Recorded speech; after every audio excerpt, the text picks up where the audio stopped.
Buenas noches y bienvenidos una vez más a NUR para Todos. En esta oportunidad, como estarán viendo, un formato distinto al de siempre, pero me pareció bastante indicado porque estoy justamente a Rafa Currado. Maestro, ¿cómo anda? ¿Qué tal? Buenas noches. Compartiendo un cara a cara. Sí, un Sería formato esto. nuevo. Pero me parece que está bueno, como la idea es ir ajustando algunas cositas, seguir empezando a hacer esta clase de formatos en donde tal vez, aprovechando que Rafa vive acá en la misma ciudad, y que es un amigo ya de la casa y que mucha gente también disfruta de sus análisis, en lugar de hacerlo a la distancia, cuando nos da el tiempo, me parece que está mejor hacerlo en esta especie de más mano a mano, y sí, obviamente intercalando la información que se presenta a manera de pantalla completa ya en post. Pero me parece que está bueno esta idea de poder ir comentando de manera tranqui, siguiendo tal vez la línea que vos armás siempre en los Word, que es muy buena, que yo la pongo por lo general en ese mix de vivo. Cuando me traicionás. Cuando te traiciono, exactamente. Sí. Pero en esta oportunidad tal vez más ir, hablando con la gente y haciendo el análisis y mechándolo un poquito con cositas de postproducción, pero me parece que va a quedar bueno, así que gracias por acercarte. No, por favor, un placer siempre estar aquí. Sepan disculpar alguna que otra desprolijidad que pueda surgir, algún ruido de la calle como estoy escuchando ahora, no sé si el micrófono lo toma. Todavía no tenemos los micrófonos necesarios como para que se escuche de forma clara y contundente, como sí sucede cuando uno lo hace desde la PC. Pero bueno, son todas cositas que vamos a ir mejorando a lo largo de estos... Vamos a ponerle ya el nombre de ciclo. De face to face, de mano a mano acá. Un placer, estilo Fantino. Sí, el estilo Fantino. El estilo Fantino para aquellos argentinos, seguramente cada uno tendrá su equivalencia en el país que pertenece. Pero bueno, la idea es un poquito esta, así que espero que les guste el formato y vamos a pasar a analizar algo que para vos cuando lo viste fue como, me llamaste y me dijiste, esto no puede ser que no se esté analizando en el habla hispana y que se le haya dado poca importancia también en el habla inglesa, ¿no? A mi gusto es un hito, yo creo que es un antes y un después, sin ningún lugar a dudas. Y es cierto, no estaba viendo mucha repercusión, no sigo tanto como vos los canales de habla inglesa, aunque sí intento verlo. Y vi que lo trataron, pero me parece que hay que profundizarlo y analizarlo con tranquilidad. Yo creo que da mucha tela para cortar, no va a ser seguramente la única que hagamos con esto. Pero para ponerlos en contexto, esto es una entrevista que le realizaron a la doctora, disculpen la pronunciación, Berdiushina, se podría decir. Es una... Después vamos a dejar el link para que ustedes puedan cotejar. O sea, viene prácticamente el Big Bang. Sí. El heliocentrismo, Einstein, Newton y esta. Y la doctora Berdiushina. Claro. Trabaja en la NASA, no se llega a ver, después lo vamos a mostrar. Es una astrofísica que su especialidad son los exoplanetas, ¿sí? Un muchacho como del canal que se llama Wakey. Sí, hace muy buenas producciones, hace mucho tiempo está metido en el tema de la cosmología, creo que es astrólogo, no sé si de profesión directa o tiene otra, pero sí conoce mucho astrología y trabaja de astrólogo, una palabra también bastante cuestionada dentro de la ciencia moderna, en el sentido de que eso es algo que, viste, menospreciado totalmente. Pero como vos decís, no es un dato menor que esta persona pasó un poco a involucrarse y realmente ir más allá, ¿no? Porque él mismo consideraba como que había mucha investigación independiente, muchos testeos, experimentaciones, observaciones, pero siempre cuando se recaía en la autoridad era como que todavía no se había... ¿Por qué? Porque la ciencia moderna, en un montón en su carácter total, le huye al debate sin ningún tipo de restricción ni principio de autoridad a tener, no con un terraplanista, con alguien que le pueda plantear con argumentos lógicos y observables su modelo. A mí me ha pasado acá inclusive, por ejemplo, en La Plata con uno de los directores del Planetario, Diego Bagú, que ahora presentó esta serie del fraude del terraplanismo. Lo han invitado en algunas radios a que charlemos, podría decirse debatir, no lo quiere hacer. Hoy en día se arman debates muy entre lo que se denomina trolls en internet, pero no dejamos de ser una guerra de pobres contra pobres. Yo, después del debate que tuve aquella vez en la Metro con quien era el director de una asociación de meteorología y era un físico meteorólogo, pasé mucho estrés, no está bueno el debate, en el sentido de que uno ya entras con ese acondicionamiento de pelea, pareciera que te vas a arrancar los ojos, tal cual, y más cuando de la otra persona también se lo toman así, pero si no está dentro de un marco académico, hoy en día vale poco la pena, porque ya hay mucha información para que cada uno despierte. Ahora, eso no deja de lado que sea interesante, no un debate, sino de contrastar la información, o sea, que realmente una persona que está en estas altas cúpulas, no importa el país que sea, que se dé la oportunidad a ser entrevistada y dentro de esa entrevista a tener que responder, como responde todo, el terraplanista tiene que saber todo, tiene que contestar de todo y en ninguna puede acudir al principio de autoridad. Bueno, ¿qué pasa cuando eso va del otro lado? Hay una igualdad de respuesta, de responsabilidad, de coherencia, de trato, eso se trata un poco el análisis de hoy, ¿no? Se trata un poco de eso porque obviamente lo que vamos a ver ahora viene de la mano y cabe destacar que hubo, vamos a llamarlo un engaño por parte del entrevistador. Una estrategia. Una estrategia, sí. Algunos lo pueden ver como un engaño. Bueno, para mí es una estrategia porque de otra manera tal vez no hubiese accedido. A eso iba. Todos sabemos que es imposible acceder a personas, ya no hablemos de la jerarquía que tiene esta doctora, sino astrofísicos de rango, bueno, profesionales, digo, le huyen, como vos bien decías, al debate. Entonces, esto es una perlita que encontramos muy difícil que se repita, y a lo que iba es que se planteó desde el punto de vista de divulgación científica. El interlocutor, el entrevistador, lo que le planteó a la doctora es que la entrevista iba a ser para bajar la información, quizá de una densidad un poco difícil, a adolescentes o estudiantes que recién estén arrancando para entenderlo mejor. Una muy buena estrategia. Sí, totalmente. Que bueno, está bien, pero cabe destacar que ella no sabía que se iba a encontrar con cuestiones incómodas, que también vale decir que son incómodas porque no tienen una respuesta concreta, porque... Mirá, te voy a hacer un pequeño paréntesis. Todavía estamos esperando algo que incluso en su momento la persona lo sabe, que es de Grace Tyson, el debate con Eric Dubay. Sí. Hasta Joe Rogan, que es uno de los podcasts con millones de vistas, con contacto directo con la persona entrevistando a Grace Tyson y sabiendo el contacto de Eric Dubay a través de Eddie Bravo, se planteó hasta en un momento, o sea, de Grace Tyson sabe quién es Eric Dubay. Sabe que están esperando un debate y ni siquiera lo pueden tener. Entonces, este tipo de estrategia, si bien dentro de una moralidad roza el límite, porque tampoco le falta el respeto. De ninguna manera se trata, ya lo vamos a ver, ¿no? Es la única, pero es parte también, o sea, ¿sabés lo que pasa, Rafa? Por ejemplo, si vos pones esta estrategia dentro del contexto de un youtuber, es un engaño, pero si lo pones dentro del contexto del periodismo, ¿la cámara oculta qué es? No, por supuesto. Bueno, ¿no? Sí, entonces sí, hay muchos grises. Hay muchos grises, exactamente, pero te interrumpí y no quería hacerlo. No, estaba un poco poniendo en contexto porque obviamente vamos a ver fragmentos de la entrevista, es una entrevista larga, dura más o menos una hora. Vamos a dejar el link para el que la quiera ver. I Got a Question, gran amigo con Cavista se tomó el trabajo enorme de subtitularlo. También tengo un amigo que me pasó el subtítulo 27 páginas de Word. Yo todavía no tuve el tiempo para hacer el trabajo de subtitularlo, pero va a estar el link porque no lo vamos a analizar hacemos el disclaimer. Sí, vamos a hacerlo como siempre hacemos. Como siempre haces, yo no tanto. No vamos a hacer en esta oportunidad un análisis técnico. Primero y principal porque ya van a ver que las cuestiones que se tocan en la entrevista son cuestiones hartamente habladas en este canal y en muchos otros, que no dejan de ser interesantes, por supuesto. Después, por supuesto que si una persona como Dani Márquez de un tinte mucho más técnico lo quiere abordar, es interesantísimo.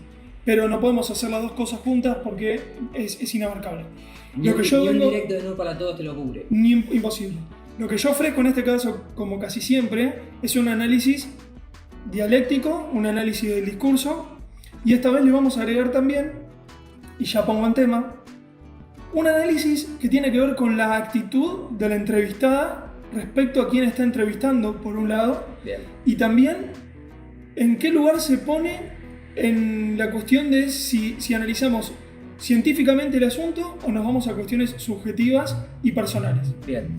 Porque, como veremos, va a sufrir un cambio radical en el medio de la entrevista que tiene que ver con cuestiones subjetivas y no ya con los planteos que se van a hacer, ¿sí? Perfecto. ¿Te parece armo unos mates y vamos de lleno con el tema? ¿Cómo no? Adelante.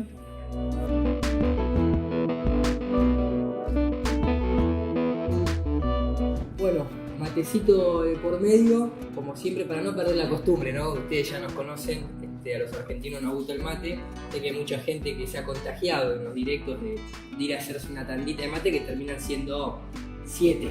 Sí. Creo que está un poquito caliente, la vamos a destapar. Maestro, por favor. Continuamos. Bueno, como veníamos diciendo, esta entrevista es algo bastante raro, no sucede muy a menudo, porque ¿a qué estamos acostumbrados? Estamos acostumbrados a que cuando los divulgadores científicos más renombrados, tenemos muchos casos en la ciudad de La Plata, salen en los medios masivos de comunicación y plantean la cuestión del terraplanismo, lo que sucede es que no son leales en el sentido de que no hacen los planteos de la forma en la que lo hacen muchos investigadores independientes, sino que lo que hacen es una caricatura, ya sea por falta de información o con una intencionalidad. Por tendencia. Digamos, las dos opciones yo creo que son bastante malas.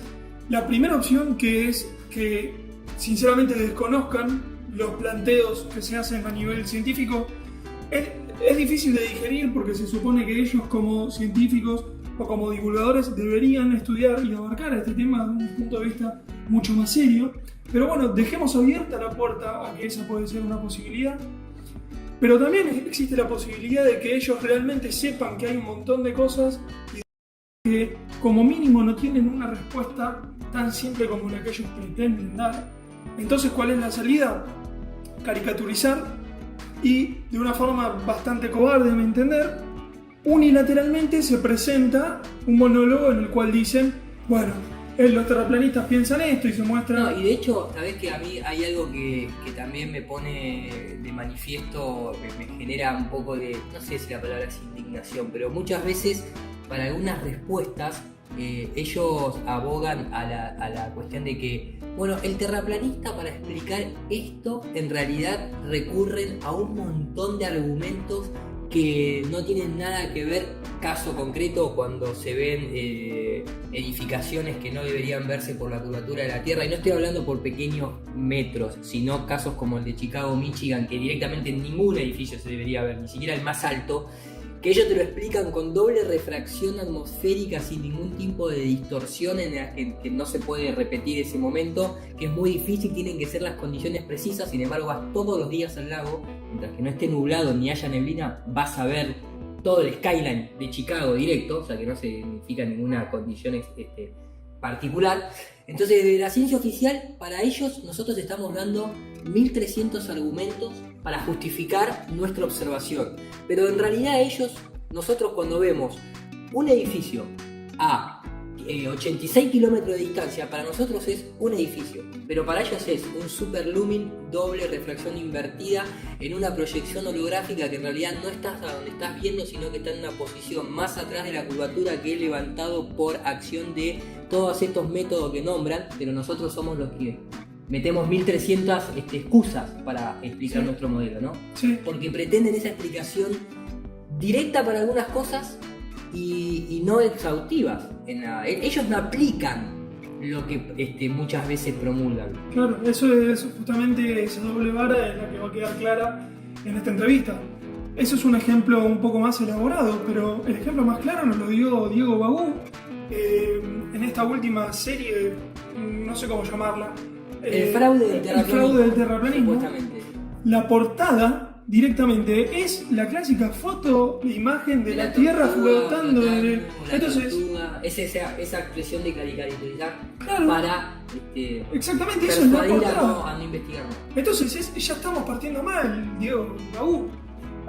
Analizá, escuchá si sos una persona con buena fe y vas a ver que nadie plantea ese disparate. Además, fíjate que también en esa serie él menciona que en la década de los 70 había existido el mismo fenómeno con la Tierra hueca, 70 y 80, y que ya prácticamente había quedado descartado y nadie le daba importancia. De todas maneras, si en la comunidad científica nadie le dio importancia, no significa que no le hayan dado importancia tal vez en otros medios alternativos. Pero puntualmente, ¿por qué no le dio importancia a la comunidad científica a ese tema? Porque no les pone en modo pánico, porque sigue siendo esférica la Tierra y el modelo, por más que sea o no sea hueca la Tierra, el modelo heliocéntrico, el modelo cosmológico se mantiene como el heliocentrista, como el de la teoría del Big Bang. Entonces, en realidad, es una doble careta en el cual no pone en modo pánico a la persona. Ahora, el único que pone en modo pánico es la Tierra plana, porque cualquiera lo puede constatar, cualquiera lo puede corroborar, cualquiera puede ir a hacer las observaciones, cualquiera sabe trigonometría esférica básica, cualquiera puede tener una cámara, un telescopio, cualquiera puede acceder a los datos históricos.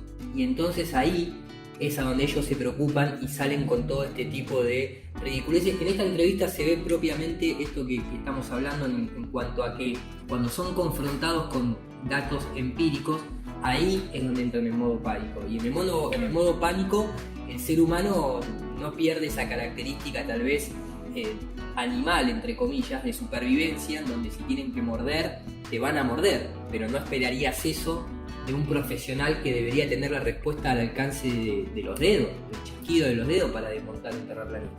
Exactamente. Entonces, bueno, vemos esa doble situación y dejamos planteada, por lo menos yo dejo planteada la duda. No me cierro a que pueda tratarse de un desconocimiento, creo yo en el mejor de los casos, aunque repito, es algo absolutamente criticable que un científico no se ponga a analizar planteos que son absolutamente válidos. Pero bueno, intentaremos, la idea está planteada, de que al final de la entrevista, en esta serie, al final de la entrevista, a ver si podemos entre todos, responder algunas de estas cuestiones, ¿sí? Sí, siempre la caja de los comentarios está habilitada para todos aquellos que quieran manifestarse de manera respetuosa. Eso no incluye que no pueda ser con humor, incluso estando a favor o en contra, es bienvenida, el humor es algo bienvenido. Está ahí. Para los que los quieran comentar, vos sos una persona que también le gusta leer los comentarios como a mí. Sí, me río mucho. Me han dicho que tengo voz de dibujito animado triste. Es verdad. Es cierto. No sé si triste.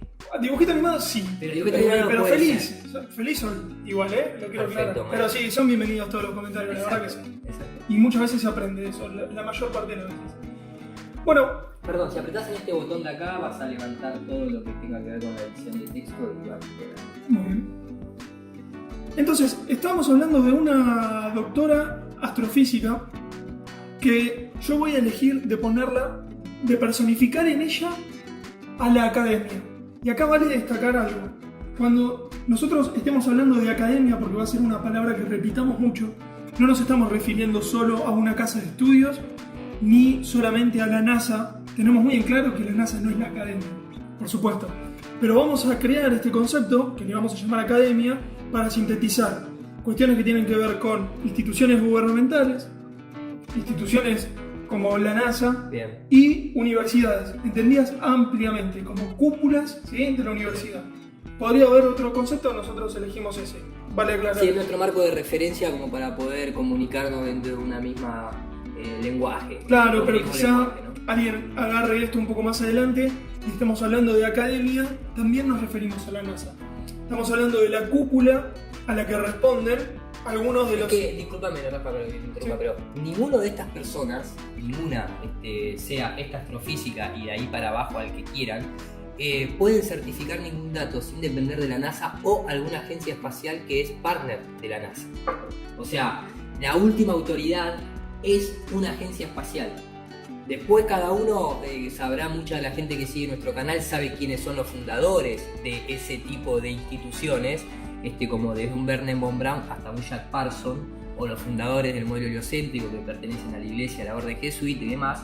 Pero quiero decir, todos estos astrofísicos a la hora de las entrevistas se apoderan de instrumental que ellos no diseñaron, no planificaron el software, no saben cuál es el firmware, no tienen contacto directo. Incluso en esta entrevista hay una parte muy interesante en donde refiere a explicar actos de la historia de las agencias espaciales a través de películas. Sí. Y también diciendo que ella como astrofísica lo primero que tuvo que aprender fue a programar en una computadora. Sí. Y otra parte muy interesante, ya nos estamos un poco adelantando porque somos ansiosos, está muy bien, es que ella habla de que como astrofísica tuvo que aprender a manejar habilidades sociales. Lo dice entre risas y yo lo remarco eso porque uno como científico, sobre todo en un área como la astrofísica, es muy raro que una de las primeras características que se te vengan a la cabeza es habilidades sociales. Y ya veremos por qué estoy poniendo el punto en esto. Voy a plantear una serie de preguntas de las cuales sinceramente no tenemos la respuesta a priori, y la idea, y los invitamos, es ver cómo vamos respondiendo a estas preguntas y otras que vayan surgiendo. Son 3 planteos iniciales. El primero es los interlocutores que se paran desde el lado del heliocentrismo o teoría del Big Bang. Vamos a llamar heliocentrismo a lo que comprende también la teoría del Big Bang. Sabemos que en el modelo estándar no es el Sol el centro, pero sí sigue siendo el centro de nuestro sistema solar. Se entiende que cualquier astrofísico de la modernidad aboga por un universo en expansión. Pero para simplificar y no tener que estar remarcando esto, vamos con la palabra heliocentrismo. Vamos a hablar del heliocentrismo. Los que se ponen en esa vereda y debaten, mejor dicho, monologan, porque debate hay poco, pero monologan contra cualquier investigación científica que contradiga el modelo establecido. Lo hacen en un terreno de debate científico justo, con todos los requisitos que implica, es decir, nada más ni nada menos que utilizando el método científico para contrastar lo que la otra persona está diciendo. De alguna manera con un sistema de juzgar, podría ser la palabra, pero de tomar decisiones imparcial, como te muestran en las películas cuando Galileo discutía con tal o cual, o con tipo caso de alguna manera tipo abogado en una corte en donde debería haber, no lo digo por el caso de Galileo, digo eso, la representación de la discusión y del debate, ¿no? Pero digo en esta cuestión de que se presenta y hay algo imparcial, hay una toma de decisiones imparcial. Bueno, la pregunta inicial es esa: ¿sucede eso? ¿O más bien sucede que utilizando estas habilidades sociales que nuestra amiga astrofísica se jacta de haber tenido que aprender, embarran la cancha, como decimos acá, y lo que hacen es caricaturizar y deformar algunas cuestiones como para dar la falsa sensación de seguridad del espectador de que están claramente desbancando esas proposiciones que se hacen, ¿no? Eso, digamos, es una opción o la otra. Esto es excluyente. Sí, me hace acordar a Massimino, el astronauta, que dice que tuvo que aprender a hacer buzo antes de ser astronauta, ¿no? Es muy interesante esas cosas, hay que saber escucharlas. That is, yes, today, available everywhere, apparently. Where you can get books, you can get Spaceman today. Didn't learn to swim very well when I was a kid. Had to learn how to do that, become a good swimmer to become an astronaut. Learn how to do that, become a good swimmer to become an astronaut. El segundo punto que va a estar presente en todo nuestro análisis es el siguiente. La mujer que es entrevistada, en este caso la doctora, focaliza su atención solamente en los planteos científicos que le hace el interlocutor, o más bien está más preocupada por quién es o quiénes son los que plantean justamente estos argumentos. Recordemos que para el método científico no debería ser un dato de mayor relevancia. No. Incluso lo hemos hablado sobradas veces, que nosotros en las ciencias sociales sí nos enseñan las biografías y los contextos en que los autores escribieron sus teorías, pero es un speech muy escuchado desde los científicos de las ciencias más duras, decir: a mí no me importa quién lo dijo, sino que lo que me importa es qué dijo. Acá vamos a ver en la entrevista si esa premisa se respeta o se contradice. Me hace acordar cuando Guillermo Wood tuvo este debate camuflado, porque así como vos hablabas que el interlocutor tuvo que recurrir a una estrategia para llegar a poder entrevistar a esta mujer, por ejemplo en aquel debate con el geólogo, a Guillermo Wood jamás le dijeron que iba a haber un geólogo que iba a debatir, iba simplemente a explicar y contar del evento de Colón y nada más. Le hicieron también una estrategia. Es más, tuvo que terminar en el patio del canal hablando como si estuviese con un móvil en vivo, porque el geólogo no lo quería tener mano a mano al lado. Fíjate qué detalle. Me hace acordar cuando el geólogo le propone a Guillermo Wood que utilice la matemática para determinar tal o cual recorrido a lo largo de una montaña y qué sé yo, para sacar los kilómetros. Y cuando Guillermo Wood le utiliza y le dice: mi amigo, con esas mismas matemáticas podemos determinar esto, esto y esto, el geólogo le corresponde diciéndole que esas matemáticas no eran correctas. Si son las mismas matemáticas, ¿cómo son las mismas matemáticas? Bueno, no son correctas porque no le gusta el resultado que está dando. Sí, Guillermo, te hace una invitación, Cristian. ¿Qué te parece? Bueno, me gustaría acogerla, pero me gustaría hacerla tal vez invitar a nuestro amigo Cristian a trabajar en campo juntos. De hecho, uno de nuestros amigos, hablo por los chilenos que son los más cercanos a mí, tiene un doctorado en termodinámica y mecánica de fluidos y vive en Suecia y es terraplanista. Tenemos otro doctorado en Ciencias de la Biología que hace clases en una universidad de la zona central de Chile. También tiene un doctorado en Ciencias.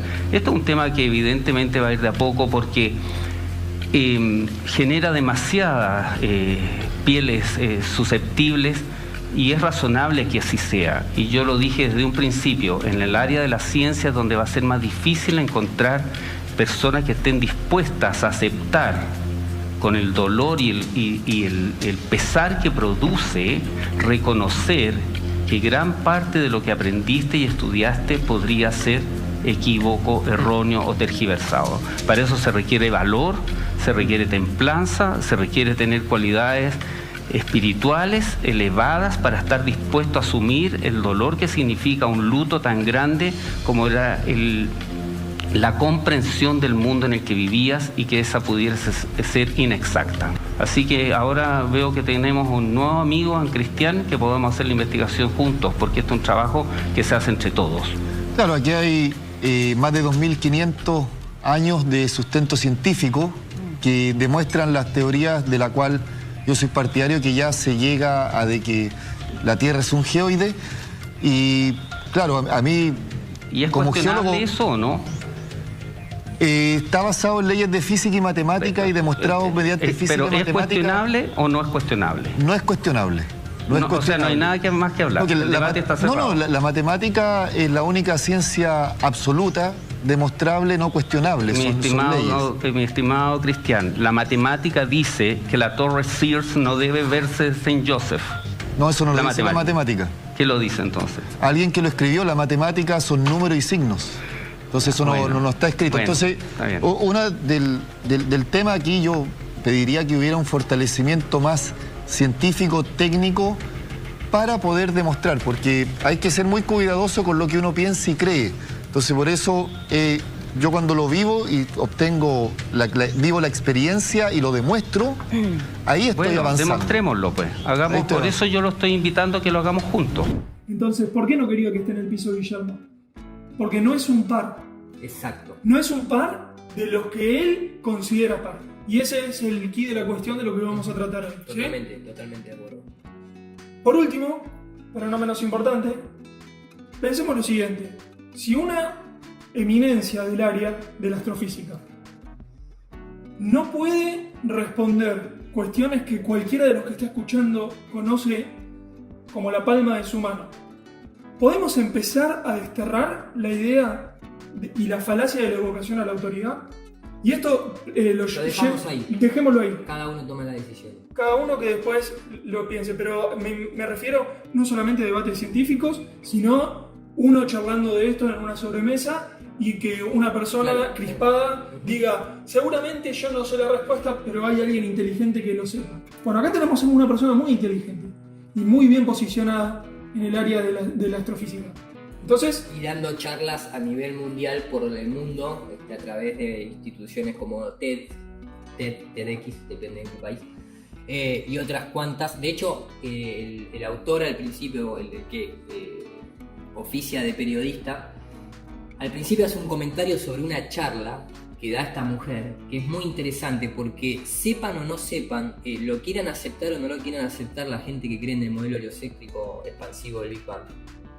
El mensaje filosófico no es solamente un mensaje científico, es un mensaje científico que camufla y quiere linkearse con lo verdadero del mensaje de ese modelo. El modelo cosmológico no deja de ser un modelo filosófico que apunta a lo que es la cuestión esencial de la persona. Entonces, el modelo heliocéntrico de la teoría del Big Bang, les guste o no, sepan o no lo sepan, es que no somos nada, que somos este granito de arena perdido en el medio del universo, sin centro, sin eje, sin ningún tipo de equilibrio, sin ningún tipo de importancia, viniendo a ese método darwiniano, social, malthusiano de nacer, reproducirse, trabajar y morirse.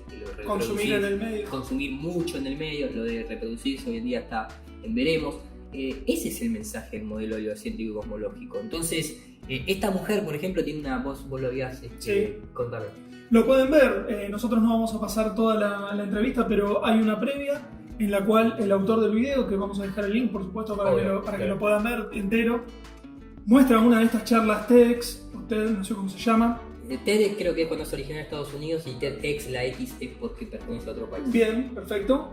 En el cual la doctora explica que en realidad antes se creía que el centro era la Tierra, después pasó a creerse que el centro era el Sol, después pasó a creerse que el centro era la galaxia, El agujero negro. el famoso agujero negro, El centro de la galaxia. y ahora, digamos, el último grito de la moda es que no habría centro, no habría eje. Y es muy interesante porque cuando no hay eje no hay equilibrio. Totalmente. Y cuando no hay equilibrio hay desequilibrio. Es una perlita, las dejo para que lo miren y saquen sus conclusiones. Es un contexto que da el autor del video, que no quería dejar de nombrarlo. Exacto. ¿Sí? Bueno, y luego, justamente antes de entrar en la entrevista de lleno, el autor del video también hace una reflexión con la cual yo no estoy muy de acuerdo y querría matizarla, si se me permite, porque él habla de que la doctora estaría dentro de lo que se conoce como efecto Dunning-Kruger. ¿Sí? Él habla que es un sesgo cognitivo de personas que se creen inteligentes y no lo son, de que creen saber mucho y saben poco. Bien. Y se posicionan en un escalón superior. Sí, un pedestal superior. Yo no estoy tan de acuerdo con esto en el punto en el cual, si bien creo que tienen este sentimiento, por lo menos la doctora lo tiene. De Grey Tyson ni te cuento, ¿no? El geólogo que habló con Guillermo. también lo tiene, Diego Bagú lo tienen. No creo que sea algo espontáneo, casi narcisista, que surge desde el interior de cada persona, sino que creo que es un proceso que se da cuando la persona pasa por la universidad. ¿Por qué? Porque la universidad lo que hace es ungir a estos anticuerpos. Exactamente, lo que hace es al elegido, al que cumple con ciertos requisitos, lo diplomo, lo doctoro, lo licencio, yo tengo la potestad de hacerlo. Por supuesto que no todas las personas que pasan por la universidad finalizan su proceso de aprendizaje y se posicionan en ese pedestal, pero muchas sí. ¿Y cuántos lo hacen en el vínculo familiar, por ejemplo, no? Muchas otras también. Entonces, lo que quiero decir es que yo no estoy de acuerdo en el punto en el cual él dice que sería como una suerte de sentimiento autogenerado. Yo no creo eso, creo que la universidad, la casa de estudio te prepara para eso. Sí. Quería dejar en claro esa diferencia. Bien, y acá voy a presentar un concepto sí sociológico que es interesante para que nos sirva de herramienta de análisis. Esto es lo que charlamos siempre. Uno no está en contra de la ciencia. No.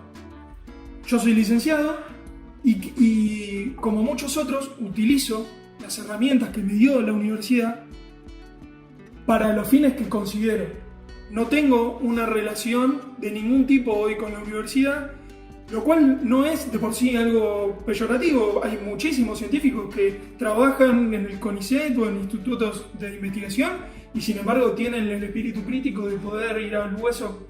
Pero en general lo que nos encontramos muchas veces es que la diferencia entre un investigador independiente y un científico que tiene algún grado de compromiso es el mecenas. Es estar libre de un mecenas en términos de que no significa que no te vayan a poder bancar de manera independiente también, ¿no? Sí.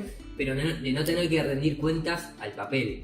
Al papel, sobre todo el que tiene la pirámide detrás de un ojo, ¿no es cierto? Claro, por eso aclaro que no es algo excluyente de las personas que trabajan para la universidad, que creo que es algo absolutamente valedero y ojalá el día de mañana pueda hacerlo. Lo que digo es que está bueno hacer la diferenciación entre lo que es un científico, un investigador independiente y quien no.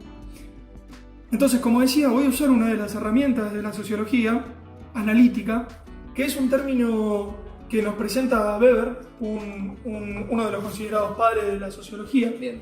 Que él siempre analizó la sociología desde un punto de vista interpretativo. Entonces, él dice que entiende la dominación entendida como una relación, siempre hablamos de relaciones sociales. La dominación es la probabilidad de que mi mandato sea obedecido por alguien, o que un mandato, mejor dicho, sea obedecido por alguien de forma legal. ¿Qué quiere decir esto? Esclavitud no es una dominación legal. La persona está siendo forzada a cumplir una orden. En nuestros tiempos. En nuestros tiempos. Bueno, sí. Porque la legalidad también hay un tema muy lindo para tocar con el doble tú, el hombre de paja, y no me voy a meter en eso, lo que sería el principio de la autoridad marítima, ¿no es cierto? De ser tratados como mercancía y demás, pero digo, en nuestra actualidad la esclavitud no es legal. No es legal. Pero quiero dar un ejemplo claro y extremo para que queden claro que un esclavo cumplía órdenes de un amo porque estaba obligado a hacerlo. Lo que nos viene a interesar ahora, tanto a Weber como a nosotros, es los que aceptan la dominación y cuál es el motivo por el cual lo aceptan. Mirá, hay una canción muy linda donde se pronuncia, tal vez algo que no sé si está relacionado o no. Pasame el cuadrito ese que lo tenemos acá el compañero, que siempre va a estar con nosotros independientemente si habría o no sido iniciado, Gustavo. Él en una canción lo llama el síndrome de Estocolmo. Más la soga ahorca el cuello, más sincero es el placer para algunos, dicen, ¿no es cierto? Y está esta cuestión de defender a tu dominador, justificar a tu dominador, justificarte vos mismo. Es interesante porque acá hay mucho de eso también. Hay mucho de eso y conviene aclarar que justamente Weber era un tipo muy, vamos a decirle, llano y bajaba conceptos fácilmente entendibles. ¿Y cuál es la herramienta que él usaba? El tipo ideal. ¿Qué significa el tipo ideal? Se conforma un prototipo que tiene unas características muy marcadas y exageradas para poder diferenciarlo de otro prototipo, ¿sí?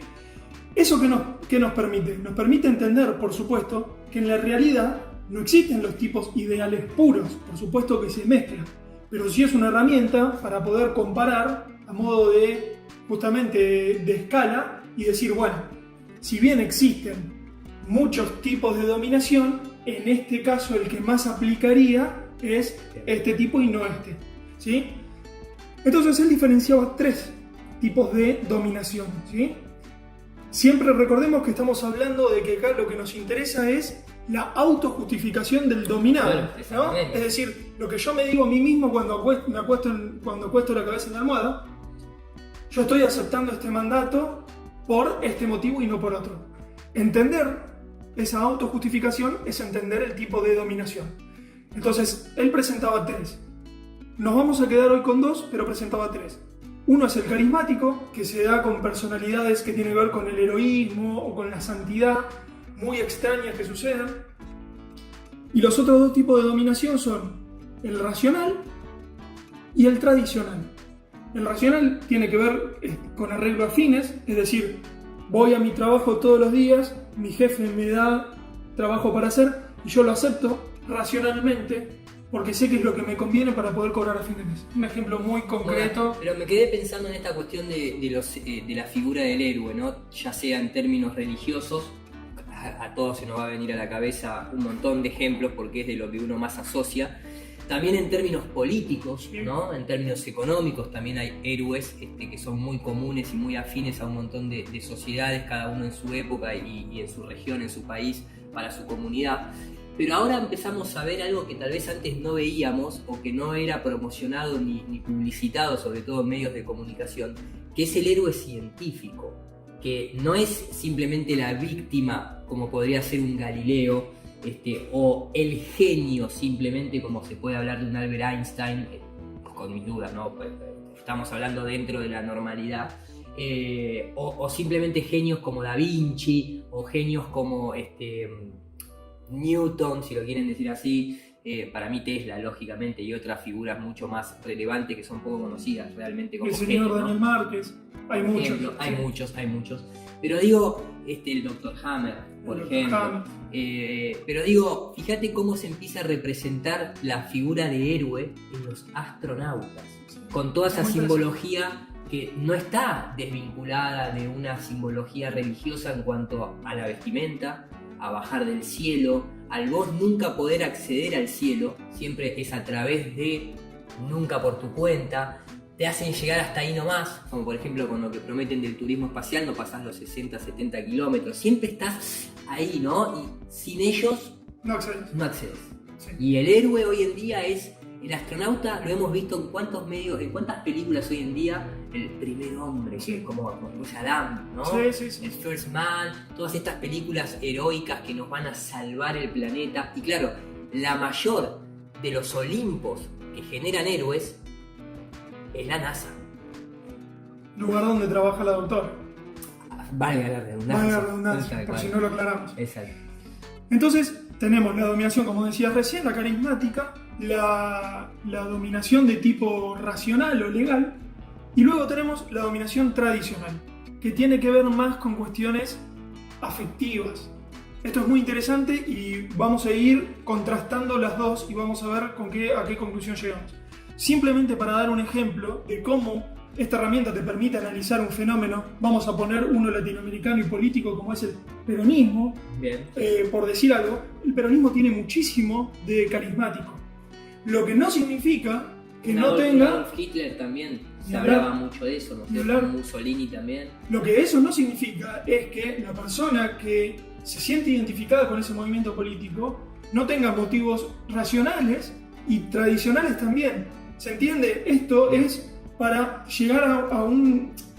Es una herramienta analítica que, por supuesto que no estamos diciendo que es puramente una cosa, son varias, pero sí te da esa posibilidad de empezar a analizarlo un poco más en profundidad, ¿sí? Entonces, lo que vamos a ver, también lo que les planteo a todos, es ver en esta entrevista justamente en qué tipo ideal cabría más, ¿sí? La doctora, y no solamente entendiendo cómo ella aborda el problema que se le presenta, sino también con otra cosa muy interesante que plantea Weber, que es que para cualquier tipo de dominación que se elija, tiene que haber un cuadro administrativo atrás. Sí o sí. Sí o sí. Sí o sí. Ya sea, la carismática tiene un cuadro administrativo, por supuesto que es mucho más flexible y gelatinoso, pero lo tiene. La tradicional también, y ni hablar de la racional. Justamente, ¿cuál es el tipo de cuadro administrativo por excelencia? La burocracia. Por eso la burocracia estatal es absolutamente necesaria para tener un tipo de dominación racional, ¿sí? Quizá esto ahora parezca un poco abstracto, pero cuando avancemos va a quedar en claro cuál es el contrapunto que queremos hacer. ¿Por qué? Porque un señor que domina de forma tradicional no tiene funcionarios, tiene súbditos Es y una gran- servidores. Es una gran palabra, una gran diferencia. Muchas veces no le presta una atención, incluso cuando se habla, por ejemplo, en política, cuando se habla de conducir o de gobernar. ¿No es Exactamente. cierto? Son dos, que después la palabra, el político utilice la palabra la gente que conducir y no lo haga, eso es otra cosa. Pero quiero decir, no recibís el mismo impacto la persona que escucha el discurso cuando le dicen tenemos que conducir, hay que conducir a la gente a hay que gobernar. Y hoy ya no se tiene reparo en utilizar la No, palabra no. gobernar y la gente no asocia esta cuestión de gobernar la mente, ¿no? Que es government. El gobierno en inglés, government, pareciera indicar como que sí, te gobiernan la mente, te la dominan básicamente. Sí. No te la persuaden de manera lógica, diciéndote, mirá, lo mejor que podemos hacer ahora es acceder a este crédito, pagar aquello o construir este hospital. ¿Por qué? Porque tenemos esta necesidad, esta necesidad, esta necesidad. No, básicamente es un mandato, es un decreto que se hace en donde justamente sus súbditos o sirvientes lo fogonean. Y después entra toda la palanca mediática, y después entra todas estas corporaciones que se tienen por encima en todos los ámbitos educativos, de la salud, aeroespaciales, políticos, económicos, etcétera, etcétera. Y ahí se termina de concretar o de solidificar ese mandato o esa dominación formal, ¿no? Exactamente, sí. Entonces, bueno, hasta acá, digamos, para pasar un poquito en limpio, vamos a quedarnos con los dos tipos de dominaciones que nos interesan en este punto. Es obviamente la tradicional y la racional. Y cabe destacar, como decíamos recién, que el cuadro administrativo para la dominación racional es un cuadro burocrático donde hay funcionarios que, valga la redundancia, cumplen funciones, y hay una jerarquía, debería haber teóricamente meritocracia, las reglas están claras, deberían ser objetivas. Podríamos enmarcar el método científico en este tipo de dominación. Repito, entiéndase dominación como relación, ¿sí? vamos a entenderlo desde ese punto de vista. No estamos hablando acá de alguien que le pisa la cabeza a otro, sino de cómo nos relacionamos. ¿Sí? Totalmente, pero también creo que hoy en día hay que entender el cambio de simbolismo de lo que es una dominación. Tal vez como a muchas personas se le puede venir la imagen de un tipo pegándole con un látigo a otra persona, pero en realidad también el dinero es un simbolismo, esto que vos mencionabas, ¿no? Quien te paga también es un poco quien te domina, quien te controla, quien te exige. Como dijimos anteriormente, en todo este tipo de cuestiones hay un gran gradiente detrás, ¿no? de poder entender lo que se está planteando. Pero si te parece, ya pasamos directo a lo que sería el análisis en concreto de la primera parte de la entrevista. Ahí vamos.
How do we know the Earth is not flat?